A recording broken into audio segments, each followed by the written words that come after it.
sé cómo, qué, nada, mexicateable. Transmitiendo desde la Ciudad de México, Urus Radio, una estación para compartir.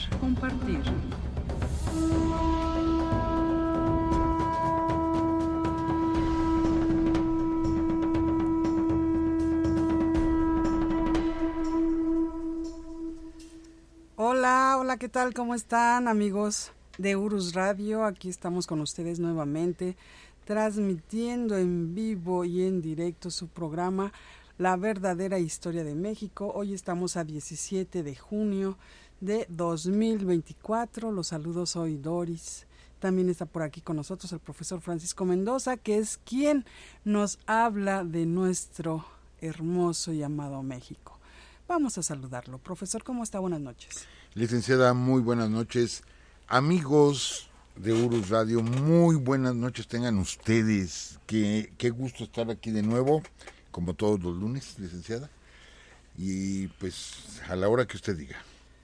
Sí, pues ya empezamos, profesor. De hecho, yo creo que ya hay muchos amigos aquí en el chat. Sí, hay 15 personas. 16, 17, no. Es que en el chat nos dice cuántas personas están. ¿Cómo están, amigos? Gracias por estar acá con nosotros en el chat, por acompañarnos todos los lunes. Mil gracias. Estamos por acá con César Berumen, Edson Alberto, Ismael, que por cierto, Ismael, estamos esperando un correo tuyo. Por favor, mándanos un mensaje a nuestro correo urusradio@yahoo.com. Gracias. Porque, bueno, les lo estoy comentando porque la semana pasada, si mal no recuerdo, profesor, fue el reto Urus y pues teníamos ganador y uno de ellos fue Ismael. Así que por favor, comunícate porque no hemos recibido mensajes, sí, de ustedes. Y también está por acá con nosotros nuestro amigo Javier Quirós, Iván Cortés, Rafael Gutiérrez, Hilario Acevedo. Gracias, amigos, gracias por estar por acá con nosotros. Brian Ociel, Pichardo. Gracias, amigos. Y profesor, seguimos con esta serie de la segunda intervención francesa. El día de hoy ya es el episodio número 16. Así es, licenciada, así es, ya el número 16 y bueno, vamos utilizando una pequeña metáfora, ya está girando la rueda de la fortuna, de haber estado hasta abajo, pues empieza a girar todo esto, los franceses estaban hasta arriba y comienza este giro y ahora los franceses comienzan a bajar y los mexicanos, los republicanos comienzan a subir. Entonces es lo que vamos a estar explicando el día de hoy, licenciada. Qué bien, profesor. Si mal no recuerdo, nos estaba hablando de el año 1865, ¿verdad?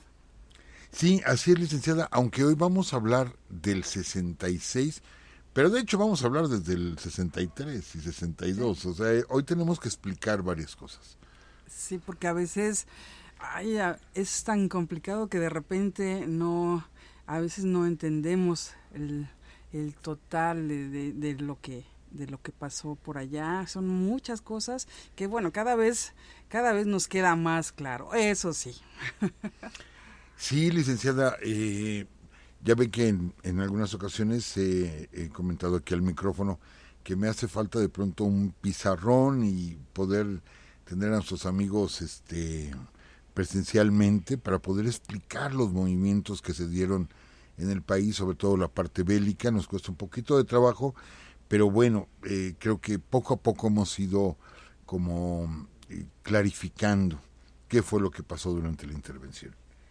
Sí, profesor, como comentaba, cada vez nos queda más claro. Ya entendemos el por qué se dio esta intervención, cómo fue que se dio esa unión entre esas tres potencias para venir a cobrar la deuda que se tenía. Son muchas cosas, ¿no? Entonces ahorita no voy a hacer un resumen porque la verdad no podría, profesor. Pero sí son muchos detalles. Saber que estaba al mando allá en Francia, Napoleón III, ¿no? Y acá estaba Benito Juárez. Bueno, ya sabemos más, profesor. Sí, sí. Y pues nos van quedando claras varias situaciones. Hoy vamos a aclarar otras situaciones también muy interesantes. Ok, entonces estamos listos, profesor. Pues yo solamente antes de iniciar, pues enviar un saludo a nuestro amigo José. Ah, sí. A nuestro amigo José, el día de hoy estuvimos en WOWMX, ¿sí, verdad? Sí. WOWMX TV, siempre me equivoco y pongo TV y luego MX, no es MX TV, con un nuevo programa sobre la historia del vino, pero no es que hablemos de la historia en sí del vino como producto, pues, sino hablamos de cómo el vino está relacionado con nuestra historia.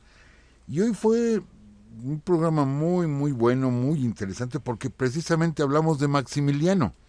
Hablamos de Maximiliano como un gran consumidor de vino y hablamos de la cantidad de botellas que había en el castillo de Chapultepec, lo que pasó con toda la cava imperial, cómo fue subastada, dónde terminó la cava imperial.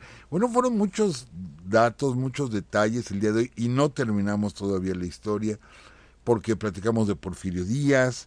Hoy dimos ahí en el programa cuál fue el menú de la cena del centenario de la independencia, el 15 de septiembre de 1910, todo un menú francés. Yo le iba a decir, bien mexicano, profesor. Sí, ¿verdad? Todo un menú francés con vinos franceses. Bueno, el programa estuvo muy bueno el día de hoy, por si gustan verlo, amigos. Es WOWMX TV. Y ya es el tercer programa al que nos invitan. Gracias a Cava Merché y a nuestro amigo José y Ali. A esta Alejandra, que tercera vez que nos invitan. Por si ustedes quieren ver los programas, ahí están los programas. Dos de ellos se llaman Historia del Vino Mexicano y el otro se llama Cómo llegó el vino a México, por si ustedes gustan verlo, y si les gusta, pues si nos regalan un like, estaría excelente. Y aprovechar, licenciada, le gano un poquito. Adelante. El próximo jueves estaremos en la alcaldía Gustavo Madero. Ya dentro de 3 días estaremos ahí con nuestro amigo el licenciado Manuel, secretario de Educación de la alcaldía. Y nos comentaban, precisamente hoy nos hicieron una pregunta, licenciada, que si esto era porque nosotros estábamos afiliados a algún partido político, algo así. No, definitivamente no. Nos invitó la alcaldía, sabemos que sí, efectivamente hay un partido político que bueno, llegó al poder en la alcaldía. No queremos mencionar nombres de partidos, pero hay otras alcaldías que las gobiernan otros partidos. Igual si nos invitan, sí, si vamos a Miguel Hidalgo o si vamos a la Benito Juárez, a cualquier alcaldía que nos inviten, a cualquier lugar que nos inviten, nosotros no vamos con ninguna bandera política, ninguna. Nosotros lo que queremos es seguir difundiendo la historia de México, que se conozca la historia de México. Y bueno, ya en unos programas más, en este espacio de Urus Radio, platicaremos de la toma de la Ciudad de México. Y precisamente el licenciado Manuel, el secretario de Educación de la alcaldía, me envió una fotografía. Qué triste fotografía, licenciada, amigos, qué triste fotografía, porque a un costado bueno, quedaría exactamente atrás de la nueva basílica, hay una casa antigua que tiene como las puertas tapiadas, y hay una placa ahí donde dice que ese fue el cuartel de Porfirio Díaz durante la toma de la Ciudad de México, está sobre Calzada de los Misterios. Y es triste ver que, bueno, la placa se ha salvado porque está muy arriba, pero todo aquello grafiteado, todo aquello rayoneado. Amigos, nosotros no estamos contra los grafitis, de hecho, hemos visto grafitis que mis respetos, muy buenos, muy artísticos, pero aquí no es un graffiti nada más, sino es pintarrajear, rayar. Al final es un monumento histórico, forma parte de nuestra historia. Y ahí estuvo el cuartel de Porfirio Díaz en 1867 y desde ahí se tomó la Ciudad de México, de lo cual platicaremos.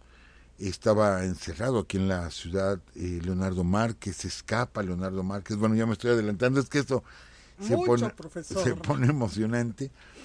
Entonces vemos con tristeza que nuestros monumentos históricos, pues, primero se desconocen y segundo, pues, no se respetan. Entonces nos envió esta fotografía el licenciado Manuel, muy triste foto. Y bueno, vamos a hablar de esto y más. En sí va a ser un gran resumen el próximo jueves ahí en la alcaldía Gustavo Madero. Entren ustedes a la alcaldía, es entrada libre, amigos, entrada libre. Por cualquiera de las dos puertas, bajen al estacionamiento y en el estacionamiento está el auditorio que está el COAC. Y ahí vamos a estar y vamos a hacer un gran resumen. ¿Por qué? Porque vamos a hablar del triunfo de la República sobre el imperio de Maximiliano. Entonces vamos a platicar de el juicio, del fusilamiento, del sitio de Querétaro, del sitio, de la batalla de la Ciudad de México, la toma de la Ciudad de México, desde la batalla del 2 de abril. Va a estar muy, muy interesante y están yendo cada vez más amigos a estas pláticas. Es totalmente gratuita y siempre el licenciado Manuel obsequia libros a todos los asistentes. Entonces los esperamos ahí próximo jueves, licenciada, a las 6 de la tarde, entrada libre ahí en la alcaldía Gustavo Madero. Y bueno, ya me alargué, licenciada. Un poquito, profesor, un poquito, no se preocupe. Pero he estado hablando del tema. Sí, así es. Nada más comentarles que la conferencia se llama 157 aniversario del triunfo de la República sobre el imperio de Maximiliano. Es a las 18 horas de este 20 de junio, que precisamente es el jueves que entra. Daremos más detalles al final del programa. Sí, y la próxima semana, ¿cierto, licenciada? ¿Vamos a Tuxtla Gutiérrez? Sí, es lo que voy a decir ya al final, profesor, porque yo sé que nuestros amigos ya están deseosos de escucharlo, pues que hable sobre este tema de la segunda intervención francesa. Bien, licenciada, pues hay que explicar algunas situaciones. ¿Por qué? Porque vamos a empezar a hablar, como decíamos hace un momento, vamos a figurarnos esto en una rueda de la fortuna y de pronto la rueda de la fortuna se empieza a mover. No podemos decir que la rueda se movió en una caída estrepitosa, no, pero se iban mermando las fuerzas republicanas. Podemos decir que no teníamos un ejército, sino teníamos multitud de contingentes que estaban peleando, que había un control y a veces no lo había, y que había muchas bandas de gavilleros que se hacían pasar por gente que peleaba y que realmente abusaba de las poblaciones, que cometieron desmanes, que esto se va a ver poco después. Los efectos de todo esto se van a ver poco después, porque ya cuando se van los franceses y se entiende que se debe dar la pacificación del país, pues no se pacifica, puesto que siguen existiendo estos bandoleros, y bueno, esto va a traer otro tipo de situaciones, otro tipo de respuesta del gobierno.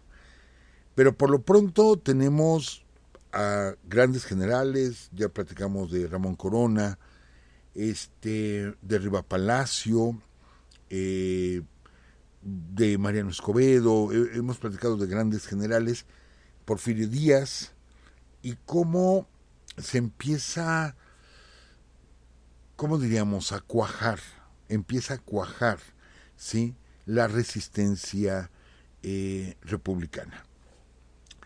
Pero para esto, 1865, 1866, están sucediendo muchas cosas fuera de México. Uno de ellos, ¿sí?, es que se termina la guerra civil norteamericana. Se termina la guerra civil, gana el norte, pierde el sur, eso más o menos lo explicábamos la semana pasada. Queda como presidente, bueno, ya era presidente del norte, Abraham Lincoln, Y de pronto Abraham Lincoln, estando viendo una función de teatro, amigos, pues se acerca un hombre que se coló a este teatro y le descarga una pistola por la espalda a Abraham Lincoln. Es un hecho muy impactante, es una venganza, ¿sí? Es una venganza de los esclavistas. Matan al presidente Lincoln. El presidente Lincoln había estado apoyando, simpatizaba con la causa liberal de Benito Juárez, hay intercambio entre ellos, sobre todo a nivel de nuestro embajador ahí en Washington, don Matías Romero. Entonces, ¿qué es lo que va a pasar? Bueno, pues sube a la presidencia de los Estados Unidos Andrew Jackson. Y bueno, los problemas continuaban en Estados Unidos. La guerra fue terrible para ellos, terrible, terrible para ellos. Entonces lo que hay que explicar, y ya lo decíamos, es que está esta situación de que los dos bandos que se enfrentaron en Estados Unidos ahora pueden convertir a México en el campo de batalla. ¿Por qué? Porque inclusive gente del sur, de los confederados, le proponen a Maximiliano, ¿sí?, enviar contingentes y pelear del lado del imperio. A ellos no les interesaba el imperio, les interesaba bloquear todo lo que hicieran la Unión, o sea, los norteños. Vamos, para no confundirnos mucho, sureños y norteños. Entonces los sureños dicen, pues te apoyamos, Maximiliano, pero no porque les interesara en lo más mínimo Maximiliano, sino ellos querían contrariar a los norteños. De pronto hacerse aliado de los franceses, ¿sí?, que eran los que estaban en nuestro territorio, y fortalecerse y recobrar, ¿sí?, lo perdido durante la Guerra de Secesión. Entonces amenazaban con avanzar, cruzar nuestras fronteras y tomar a Juárez, ¿sí? Por otro lado, estaban los norteños. Los norteños que saben que los sureños están simpatizando con los franceses, entonces hay una molestia por parte de ellos, y entonces amenazan. A ver, don Maximiliano, a ver, don Napoleón III, si ustedes, ¿sí?, no paran esto, entonces nosotros vamos a entrar a territorio mexicano y los vamos a sacar. Amigos, estamos hablando de que Napoleón III tenía aquí entre 40 y 45 mil hombres. Algunos autores manejan 30 mil, pero normalmente queda como en 40 mil hombres, y había unos 20 mil, sí, había unos 20 mil de imperialistas mexicanos. Si nosotros sumamos las fuerzas republicanas, estaríamos hablando de unos 40 mil más o menos. La gente de Rivapalacio, de Ramón Corona, de Mariano Escobedo, de Porfirio Díaz, de Patón y de González Ortega. Entonces estamos hablando de dos contingentes de 40 mil contra 40 mil. Bueno, ¿saben ustedes cuánta gente se enfrentó en la Guerra Civil Norteamericana? Los sureños tenían 1,5 millones de hombres. 1,5 millones. ¿Sí? Pierden la guerra contra los norteños, que son más de 2 millones de hombres. Más de 2 millones. Entonces, ¿qué podría ser un escueto ejército francés de ocupación de 40 mil hombres, ¿sí?, contra un ejército de 2 millones de hombres? No se puede hacer nada. Los Estados Unidos se desangraron en esa guerra, todos o casi todos intervinieron. Entonces, Andrew Jackson lo que dice, ¿saben qué? O se salen o invadimos México y lo sacamos. Todo esto basados en la doctrina Monroe, ¿sí?, de que no iban a permitir ninguna hegemonía europea en este continente. Sí, yo sé lo que están pensando, amigos, yo sé lo que están pensando. ¿Por qué? Porque ellos están diciendo, este continente es para nosotros. No porque, miren, para que todos los pueblos de América sean libres. No, los americanos decían, aquí no entran los europeos porque esto es nuestro, este es nuestro botín. Esa es la verdad, esa es la verdad. Entonces se disfraza como de mucha solidaridad, ¿sí? Se disfraza, así como Napoleón III disfrazó, nada más voy a cobrar una deuda, una deuda de 3 millones, nada más, es a lo único que voy.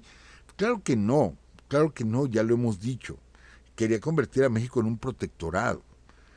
Pero bueno, entonces, cuando asesinan a Abraham Lincoln y Andrew Jackson queda como presidente, esto, fíjense amigos, es muy importante. A lo mejor hemos hecho transiciones más o menos en paz en México. No ha habido levantamientos armados, nada.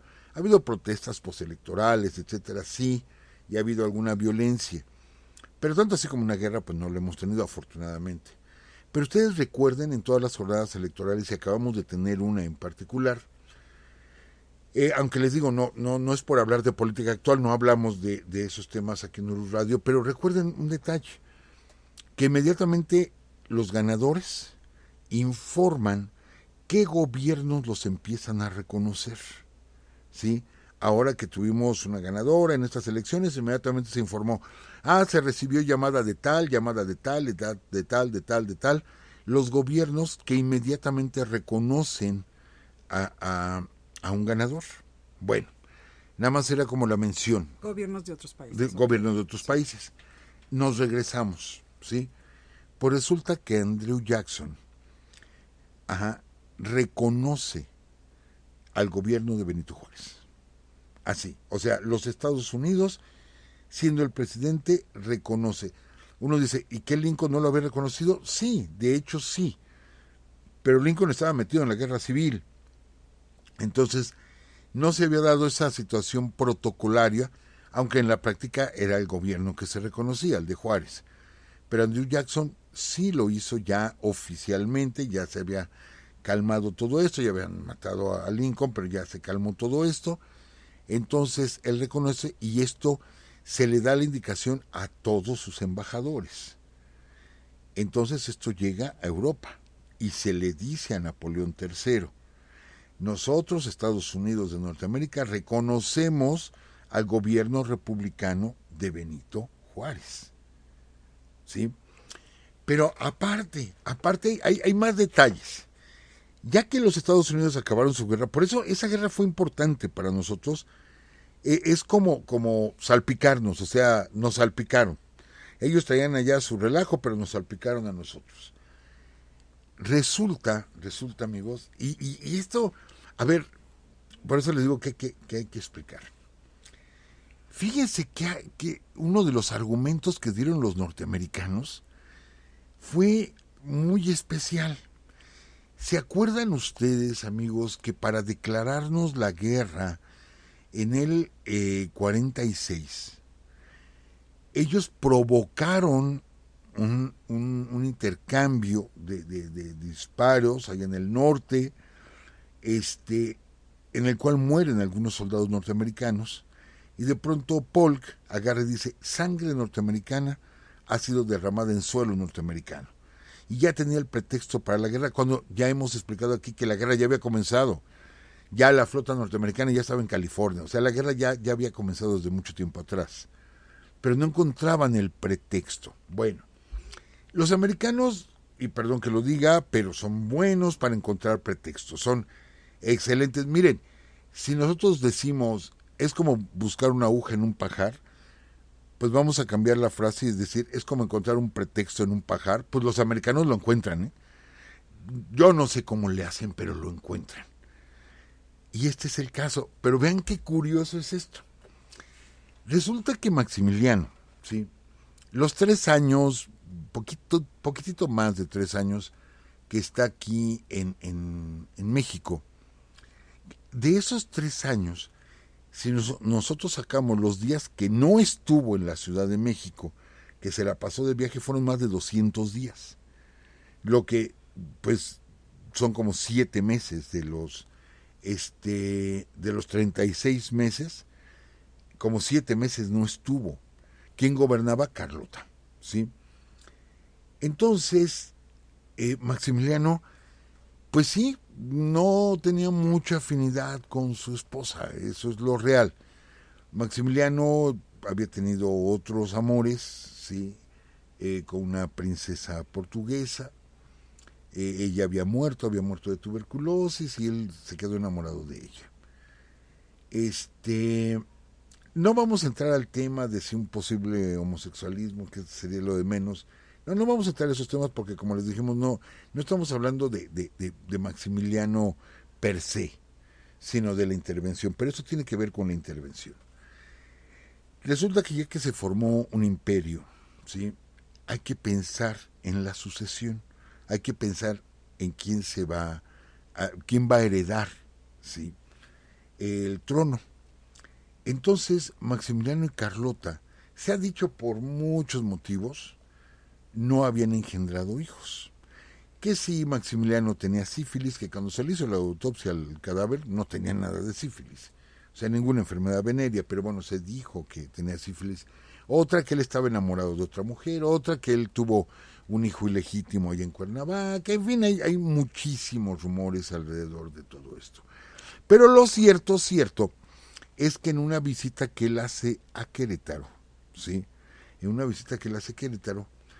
de pronto le llevan un niño que había muerto su madre en el parto y era de padre desconocido y era un niño otomí. Entonces él decide adoptar a este niño, un bebito de brazos, y de hecho se le pone como nombre, se le bautiza como Fernando José Maximiliano de Habsburgo. En automático se convierte en el heredero al trono de México, en automático. Pero es un niño adoptado, pero lo reconoce Maximiliano de Habsburgo. Y les digo, le va a poner Fernando José Maximiliano. Esto, pues qué bonito detalle. No, espérate. Los conservadores pegaron de gritos. Y de hecho, en uno de los periódicos conservadores salió un editorial que criticaba a Maximiliano y dice, ¿cómo es posible que quitamos a un indio para traer a un rubio al poder y resulta que el rubio nos deja como heredero a otro indio? Entonces, por eso comentábamos que la gente que apoyaba a Maximiliano estaba en contra de esas medidas. ¿Se acuerdan que comentábamos la semana pasada cómo era posible que Maximiliano hubiera reconocido a Miguel Hidalgo yendo a su casa, haciendo la ceremonia del grito, que de ahí se quedó, esa ceremonia, la arenga, ahí se quedó? ¿Cómo es posible que haya reconocido a Hidalgo? ¿Y dónde quedó Iturbide? Para el grupo conservador, sí, Iturbide era el padre de la patria. Entonces se ganan las críticas de todo mundo. ¿Cómo se le ocurre a un niño otomí huérfano nombrarlo su heredero al adoptarlo como hijo? Porque él no había tenido hijos con Carlota. Entonces, fíjense, cosas, suceden. El niño fallece al otro día. Al otro día de que lo adopta Maximiliano, fallece ese niño. Entonces, ahora lo que hace es adoptar a un nieto de Agustín de Iturbide, hijo precisamente de Agustín II sería, ¿no? Pues sí, en una línea de sucesión sería Agustín II, porque viene a ser nieto de Agustín de Iturbide. Y con esto tiene contentos a los conservadores que de pronto dicen, mira, sí reconoció a Agustín de Iturbide. Tan es así que le va a heredar el trono, porque no ha tenido hijos, le va a heredar el trono a Agustín de Iturbide Green. Aguas con esto. Por eso estoy comentando todo este movimiento, licenciada. El apellido Green porque el hijo de Agustín de Iturbide se casó con una norteamericana de apellido Green. Recuerden que Ana Huarte acabó yéndose a los Estados Unidos después de la muerte de Iturbide ahí en Tamaulipas, se va a los Estados Unidos, allá está en un convento. Bueno, es una historia muy trágica, la de Ana María Huarte y su familia. Pero su hijo, sí, se casa con una norteamericana. Entonces, vean qué movimiento. Por eso les digo, los norteamericanos se la sacan de la manga, en serio. O sea, el efecto, ¿sí? De pronto, para congraciarse con los conservadores, Maximiliano adopta a este niño, lo pide a la familia Iturbide, y los hermanos de Agustín II, no, pero ¿cómo te lo vamos a dar? ¿Cómo crees? Etcétera. Pues mira, si nos recompensas, pues sí, podemos como considerarlo. El chiste, amigos, es que le cuesta, el nieto de Iturbide a Maximiliano le cuesta 100,000 pesos, que le da a la familia para que le entreguen al niño. Y se lo entregan, le entregan al niño. Pero este negocio quedó como bajito, muy por abajo del agua, este negocio que hicieron los familiares de Iturbide. Entonces se va a hacer cargo Carlota, ¿sí? Que de hecho Ana María Huarte viene a buscar a su nieto. Bueno, es una historia bien trágica esa. Entonces, fíjense cuál es la respuesta de los norteamericanos. De pronto, ya siendo Andrew Jackson presidente, y dice, no reconocemos a Maximiliano, ¿sí? Es un austriaco aventurero, así lo calificaron, es un austriaco aventurero, y reconocemos al gobierno republicano de Benito Juárez. Aparte, secuestró a un ciudadano norteamericano, ¿sí? Acuérdense, él efectivamente ya es un ciudadano norteamericano. Secuestró a un ciudadano norteamericano para convertirlo en príncipe. ¿Cómo? O sea, hasta eso les digo, me sorprenden. ¿Cómo le buscan y le encuentran? Acusan a Maximiliano de secuestrador, ¿sí? Por haberse quedado con el nieto de Iturbide. Les digo, de que buscan los pretextos, los buscan y los encuentran porque los encuentran. Entonces, vean toda esta situación. Pero aparte, los tratados de Miramar, por eso hace rato le dije a la licenciada, no, nos vamos a tener que regresar unos años. Los tratados de Miramar que había firmado Maximiliano, uno de ellos, ¿se acuerdan que lo comentábamos? Que es donde cede todos sus derechos, ¿sí? Hereditarios a la corona austriaca, etcétera. Cede todos sus derechos porque su hermano le había dicho, es la única manera en que te puedes ir a México. Me firmas aquí un papelito donde vas a ceder todos tus derechos, Francisco José, vas a ceder todos tus derechos. Pero aparte, para que Napoleón, o sea, Maximiliano no iba a gobernar. La oportunidad que Maximiliano tenía de gobernar era haberse casado, ¿sí? con esta princesa portuguesa, con Braganza. Era la única oportunidad, pero se muere. Y de hecho ya le habían dado en compromiso de boda. Y muere. Maximiliano no iba a gobernar. Y de pronto surge esta oportunidad que le ofrece Napoleón III. Pero Napoleón III, al ver esta situación de Maximiliano, lo que le dice, está bien, pero con un compromiso. El compromiso es que ahora que nosotros te coloquemos en el trono de México, nos tienes que pagar la deuda que tiene México y que Juárez no quiso pagarnos, ¿sí? Nos la tienes que pagar tú. Aparte, yo me comprometo a mantener por lo menos 20,000 soldados, ¿sí? Pero les tienes que pagar su salario. Les tienes que pagar su salario y que viene a ser algo así como 1,000 pesos por año, lo que les tiene que pagar a cada soldado. Si estamos hablando de 1,000 pesos por año y estamos hablando de 40,000 soldados, imagínense cuánto dinero debe ya Maximiliano. Debe muchísimo dinero, muchísimo. No le paga a Napoleón III, no paga a los soldados que están aquí peleando. De pronto lo acusan en Estados Unidos de ser un secuestrador, no reconocen su imperio, amenazan a Andrew Jackson con enviar tropas norteamericanas para apoyar a Juárez y expulsarlos, ¿sí? Expulsar a los franceses de este territorio, de México. Napoleón III empieza a recibir crítica tras crítica. ¿Por qué? Porque no pueden ganar esa guerra. No la pueden ganar. Un ejército invicto, que como habíamos comentado, la última guerra que había perdido, la última batalla que había perdido fue la de Waterloo.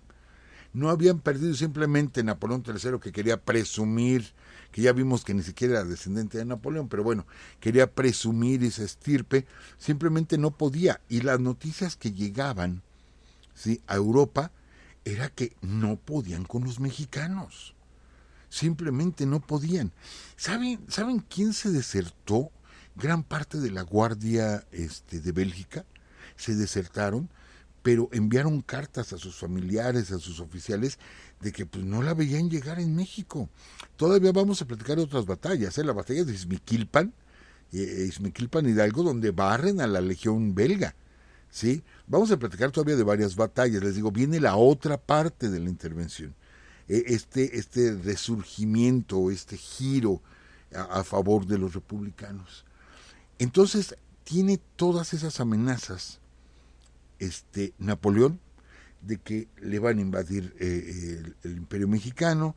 Maximiliano simplemente no aporta nada, no hay dinero. ¿Se acuerdan que la semana pasada comentábamos?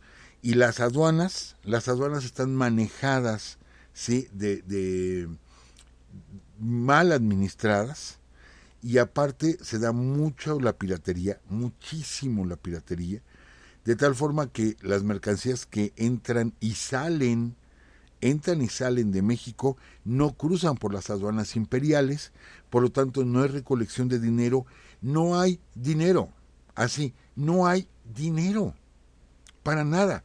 Y aquí es donde entra un detalle, amigos.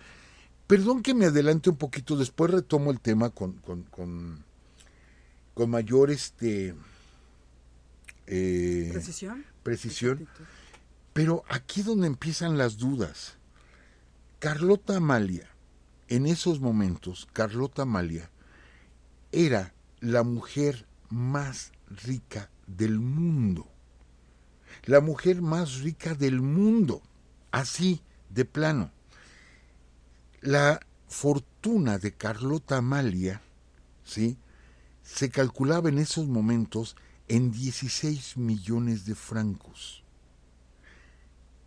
Les digo, me adelanto un poquito. Cuando Carlota se va para Europa, Carlota va a pedirle a Napoleón, ¿sí?, 500,000 francos, medio millón de francos, para sostener al ejército francés, o sea, que le condonara la deuda de... creo que me estoy equivocando un poquito en las cifras, prometo hacer la corrección. 500,000 francos, que era lo que costaba tener al ejército francés aquí. Sí, ella tenía muchísimo más. Y Carlota nunca le dio dinero a Maximiliano. De hecho, se comenta mucho que Maximiliano se casa con Carlota por interés, por la gran dote que tenía Carlota. Carlota estaba enamoradísima de Maximiliano, ¿eh? Desde que lo conoció se enamoró de él. De hecho, Leopoldo, fíjense, es a donde no quiero entrar, pero este chisme sí lo tengo que decir. No quiero entrar porque estamos hablando de la intervención, este ya es un chisme de alcoba, ¿no? Porque resulta que no pide Maximiliano la mano de Carlota, sino Leopoldo, el rey Leopoldo, pide la mano de Maximiliano para su hija, ¿sí? Porque Carlota está enamorada de Maximiliano y dice, pues yo lo quiero, papi, cómprame un novio prácticamente, ¿sí? O cómprame un marido. Y entonces Leopoldo pide la mano de Maximiliano. Pero les digo, esa es otra historia ya de chismes y todo esto. Pero bueno, la dote que ofrece es grandísima, pero toda esa dote la gasta Maximiliano en el castillo de Miramar. Ahí es a donde se va esa dote. Pero Carlota tiene dinero, muchísimo dinero. Es más, ya después de todo esto del imperio, etcétera, etcétera, con el dinero de Carlota, bueno, les puedo decir, perdón, perdí un poquito la línea, pero es que son datos bien interesantes, perdí un poquito la línea, pero por ejemplo, cuando Maximiliano se entera de que Carlota está muerta, iban a decir, no, ya se equivocó el profe. No, es que a él le dicen que Carlota está muerta. Poco antes de que lo fusilen, le dicen que Carlota está muerta, como para hacerle más llevadero el suplicio, como diciendo, allá te vas a encontrar con Carlota. Y en lugar de decir, pobre amada mía, pobre esposa mía, etcétera, dice, entonces soy el heredero de su fortuna. Entonces, no, sí, no. Sí. Entonces soy el heredero de su fortuna, por lo tanto dispongo que la fortuna, bla, bla, bla, bla, bla, y hace un testamento sobre la fortuna de Carlota. Obviamente Carlota no estaba muerta, por lo tanto eso no funcionó. Pero de pronto uno dice, a ver, ¿qué onda, don Max? ¿Qué onda con eso? ¿Sí? Entonces, ¿qué pasó con ese dinero? Con ese dinero de Carlota. Carlota no está muerta. Ese dinero de Carlota lo emplea, ya a la muerte de Leopoldo I, lo emplea Leopoldo II en tomar el Congo. Lo que ahora es, si mal no recuerdo, todavía se sigue llamando Zaire.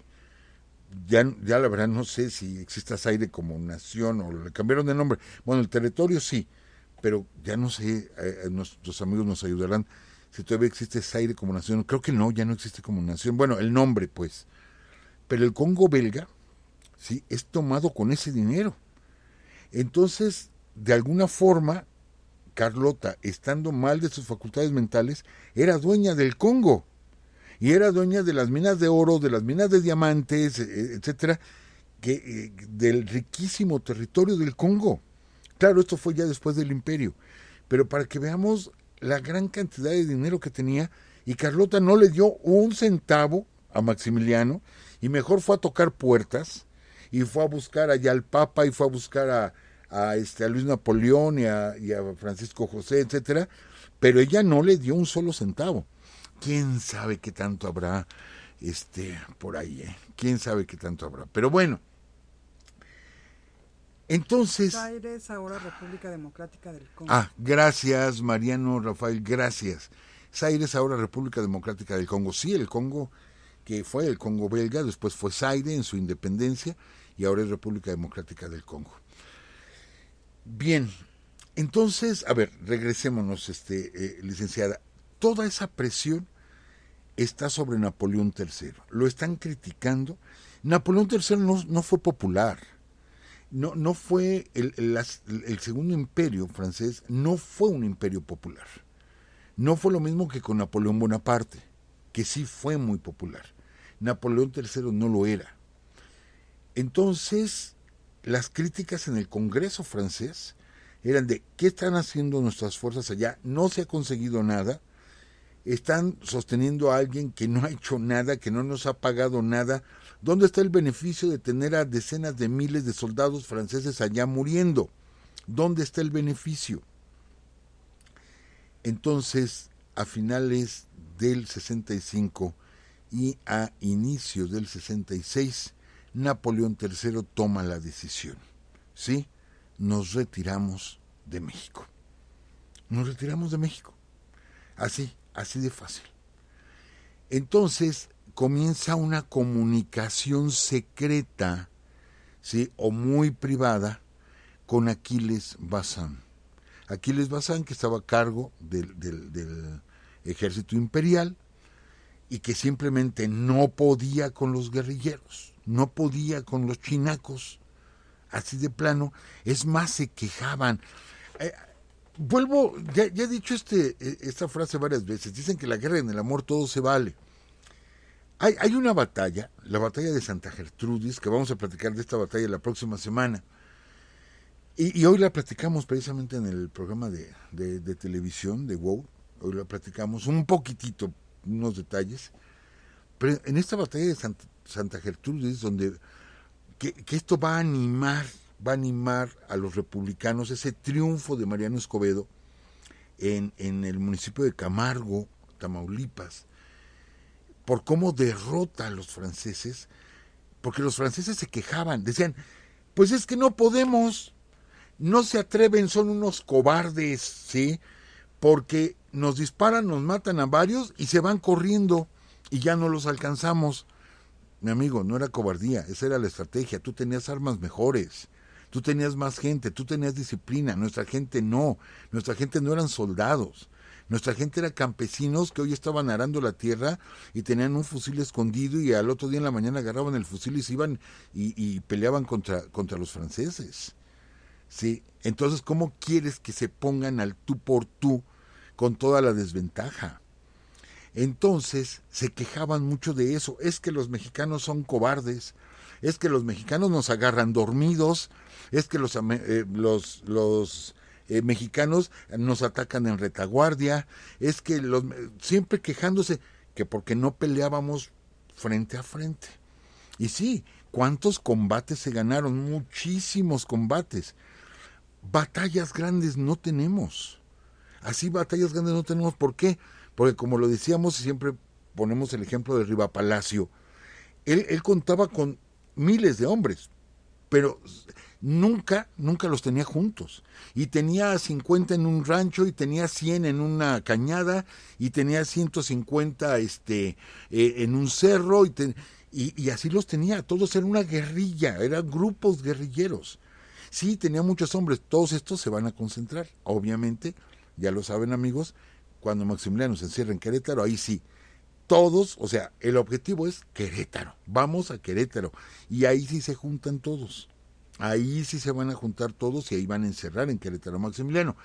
Pero mientras, esa era la estrategia, amigos franceses, esa era la estrategia. ¿Cómo crees que se iban a poner frente a frente? Pues en la batalla de Santa Gertrudis, Mariano Escobedo les dio gusto y se les puso frente a frente a los franceses. Ahora, si querías pelear así, pues ahora sí vamos y ande el que les gana Mariano.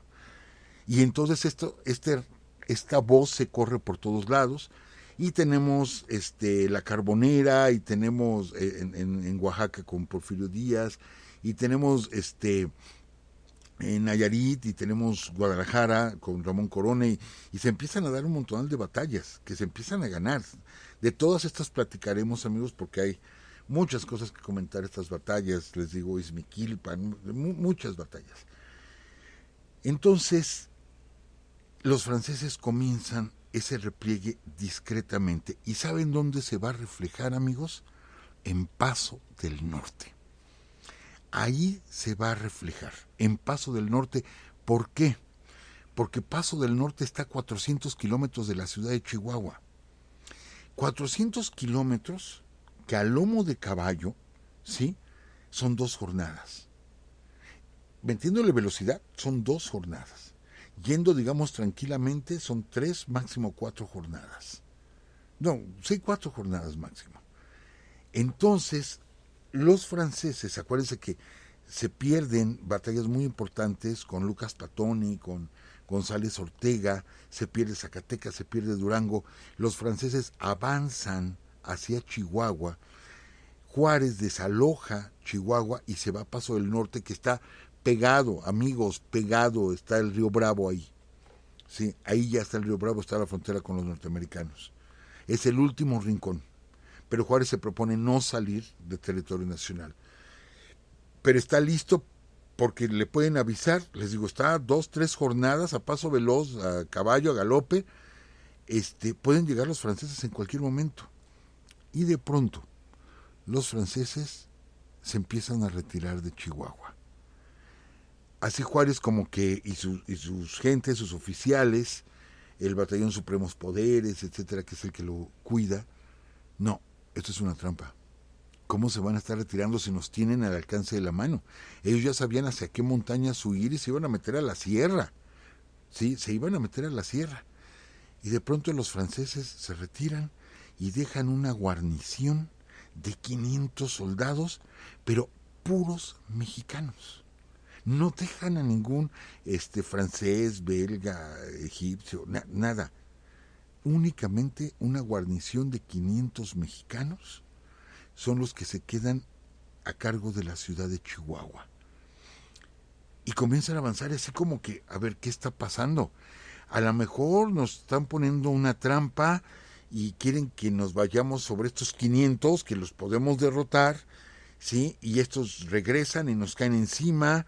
A ver, ¿qué está pasando? Entonces, de alguna forma, hay que vigilar los movimientos de los franceses, pero resultó real, ¿sí? Empiezan a retroceder lentamente, pero empiezan a retroceder los franceses. Y les digo, el primer lugar va a ser Paso del Norte, lo que le quita esta presión a Juárez. Le quita esta presión. ¿Qué va a suceder? Bueno, de esto platicaremos la próxima semana, cómo se toma Ciudad Juárez, ¿sí? Y cómo se toma Chihuahua, y Benito Juárez puede regresar a la ciudad de Chihuahua. Y comienza el avance, pero ahorita comienza un retroceso muy discreto. Bazán empieza a retirar a sus tropas. Las empieza a retirar. ¿Por qué? Porque tiene orden de Napoleón III de ya retirarlas. Aparte que ya está la presión de los prusianos. Les digo, es una guerra que se ve venir. Estamos hablando del 66. Yo sé, la guerra con Prusia fue hasta el 70. 1870 fue la guerra con Prusia. Pero ya la amenaza estaba ahí. Y Napoleón quería tener a su gente ahí. A sus generales, etcétera, los quería tener allá. Entonces, no les dice, regrésense ya de emergencia, pero a ver, Aquiles Bazán empieza a recoger, ¿sí? Empieza como a hacer maletas porque, pues, nos vamos a salir de ahí. Ya la presión es mucha, la presión norteamericana es mucha, la presión de otras naciones es mucha, quizá la más fuerte es la norteamericana, pero presión a Inglaterra, presión a España, hay simpatía por el gobierno de Juárez. ¿Por qué? Porque al momento de que Estados Unidos reconoce a Juárez, es el reconocimiento que le hacía falta. ¿Por qué, amigos? Porque todas las naciones, excepto Brasil, todas las naciones de América habían reconocido al gobierno de Benito Juárez. Todos. Bolivia, Venezuela, Ecuador, Perú, El Salvador, Honduras, Cuba, Puerto Rico, o sea, todas las naciones de América reconocían únicamente al gobierno de Juárez, excepto Brasil. Pero acuérdense que Brasil era un imperio, y era un imperio portugués. Sí, era un imperio portugués, por lo tanto, ellos sí reconocían porque pues estaban emparentando. Es más, la hija del rey de Portugal se iba a casar con Maximiliano, o sea que bien Maximiliano pudo haber heredado allá un trono, o la hija de este hombre pudo haber sido estar en lugar de Carlota Amalia. Entonces Brasil sí reconocía al imperio. Pero de para allá ningún país reconocía el imperio, pero digamos no tenían tanta fuerza.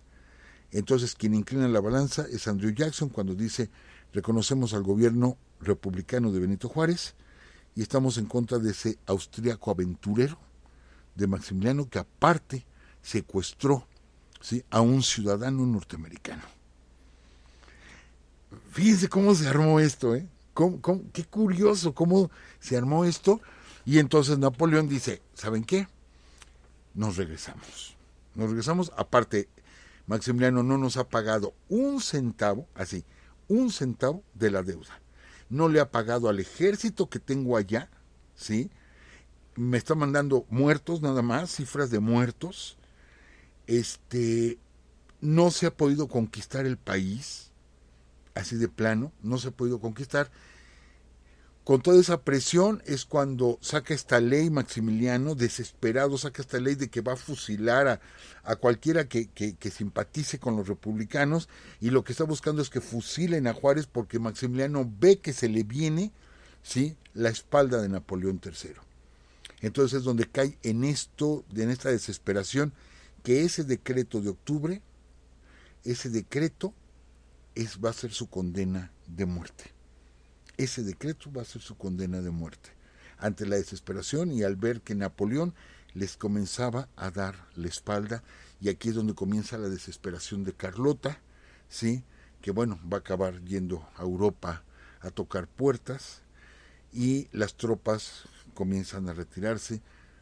Y bueno, pues de esto platicaremos la próxima semana, porque ya abriremos un tema que no vamos a acabar, licenciada, pero bueno, vienen las grandes batallas ahora contra el ejército imperial, pero formado por mexicanos, porque aquí va a entrar el quite Miramón, va a entrar el quite Márquez, va a entrar el quite Mejía.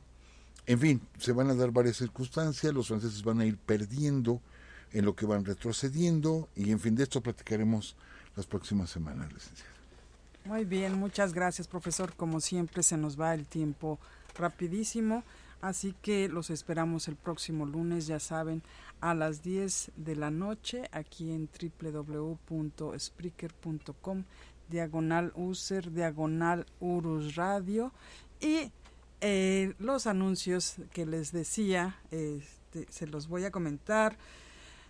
Dice, de hecho, por acá, a ver, profesor, ¿qué nos puede decir del sueño que tuvo Maximiliano, donde le decían que moriría antes de venir a México?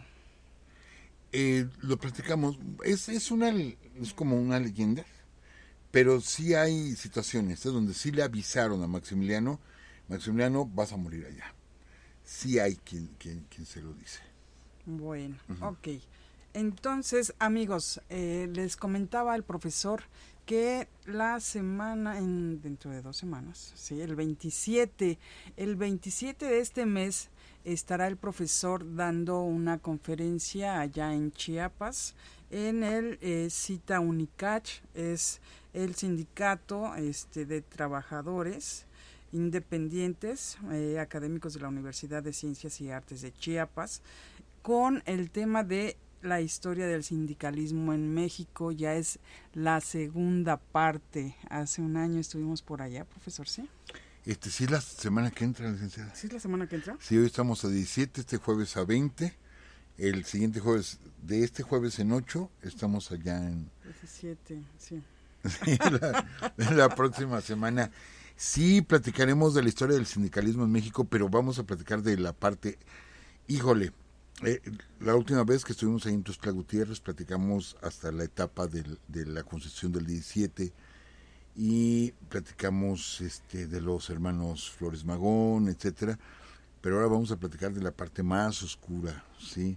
Luis Napoleón Morones, los 5 lobitos, en fin, platicaremos de cosas pues muy fuertes, va a estar muy buena esa plática allá en Tuxtla Gutiérrez. Y nos preguntaban si vamos a transmitir, si nos permiten los medios del internet, profesor, pues transmitiremos por allá, ya sea por Facebook o por Spreaker. La historia de Justo Armas, sí nos dicen por acá, Brian. Y les voy a decir en dónde va a ser la conferencia y en qué horario. Allá no se va a hacer banquetera, nos vamos a ver exclusivamente ahí en el teatro de la universidad. Es Teatro Universitario Unicach, es en el Libramiento Norte Poniente, Caleras Maciel, sí, es 29,000 Tuxtla Gutiérrez, Chiapas. Bueno, es el código postal. Es en la Universidad Tecnológica, ¿no? Universidad. No, aquí está. Es Universidad de Ciencias y Artes de Chiapas. Así y es. Nos están diciendo que ya se terminó nuestro tiempo, así es que ya nos vamos, amigos. No se les olvide, si dije el horario, no, es a las 11 de la mañana, así que si alguno de ustedes va a estar trabajando, pues pida permiso y vaya, hombre. No es cierto, no, si se puede, bien, pero allá vamos a estar, amigos. Ojalá puedan acompañarnos ese día, jueves 27 de junio a las 11 de la mañana en el Teatro Universitario de la Unicach. Así que los esperamos. Cuídense mucho, sí, profesor. Hay un mensaje, sí lo quiero leer, de Antonio Jiménez Ceniceros, dice: hola Doris y profesor Francisco, los 200 años de grandeza en Guanajuato son 200 años de grandeza de Guanajuato, nada que ver con los 200 años de la creación del Estado mexicano. Y ponen a personajes como Jorge Negrete, Octavio Campo o José Alfredo Jiménez, entre varios más guanajuatenses ilustres. Es que ya ve que habíamos comentado que no se está celebrando los 200 años de la creación del Estado mexicano, y alguien nos dijo: no, aquí en Guanajuato sí se está celebrando. Dijimos: qué bueno que se esté celebrando. Nos comenta nuestro amigo Antonio Jiménez que no, que es la celebración de 200 años del Estado de Guanajuato, no del Estado mexicano. Entonces quedaríamos con el primer dicho: no está celebrando el Estado mexicano sus 200 años de creación. Nos comentaba alguien, bueno, nos mandaban un mensaje que también allá en Nuevo León hay un festejo, pero no recuerdo bien, profesor. Bueno, vamos a seguir buscando información porque es una fecha que tenemos, creo que, recordar, porque son 200 años de que nos formamos como república. Acuérdense que nacimos como un imperio, ¿sí?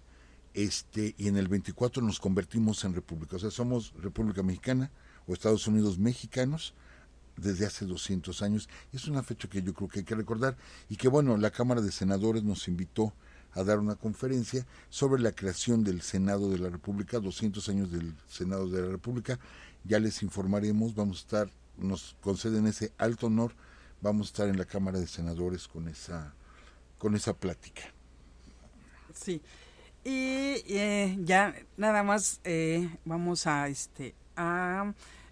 recordarles, vamos a repetir, la dirección es Libramiento Norte Poniente en Caleras Maciel. Y pues ya nada más, no hay pierdes, el Teatro Universitario Unicach, así que los esperamos allá el 27 de este mes a las 11 de la mañana. ¿Sí? Bueno, amigos, pues que estén muy bien, no se me olvida nada, profesor.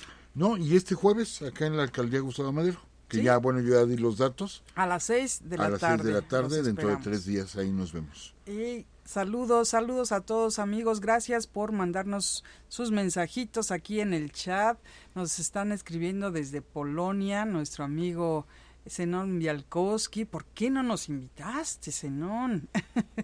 Bonito Polonia. Bueno, yo no conozco, no he ido a Europa, pero las fotografías y todo esto, bonito Polonia. También a nuestro amigo que nos escucha en Países Bajos. Ahorita no encuentro su nombre, pero saludos hasta allá. Yo tengo curiosidad de si un día tengo la oportunidad de ir a Europa, yo sí quisiera, si cruzo por Bélgica, ir y visitar el castillo donde estuvo pues viviendo Carlota Amalia. Existe el castillo, entonces sí me gustaría visitarlo, obviamente.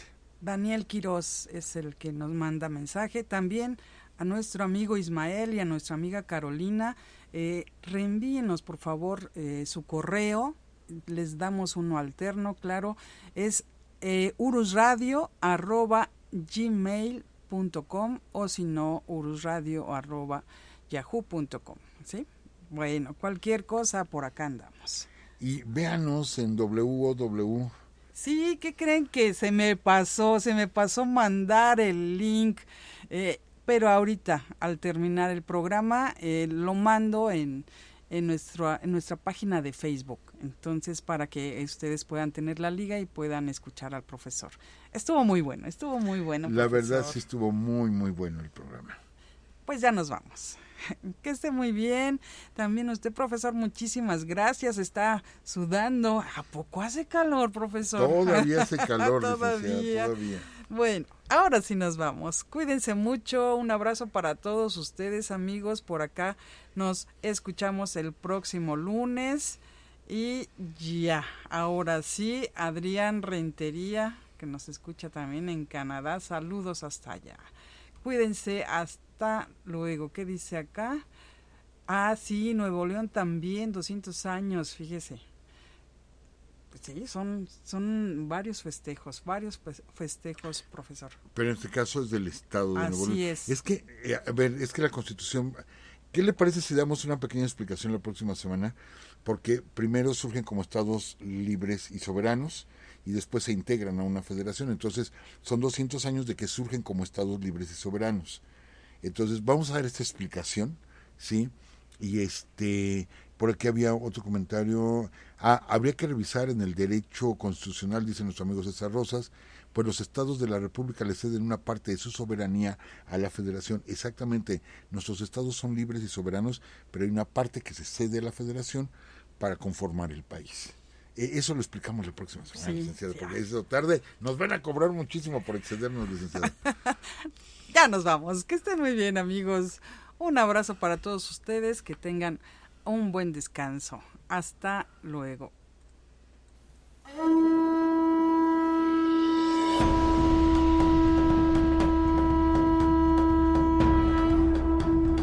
Esta fue una transmisión más de Urus Radio. Los esperamos el próximo lunes a las 10 de la noche. Hasta entonces.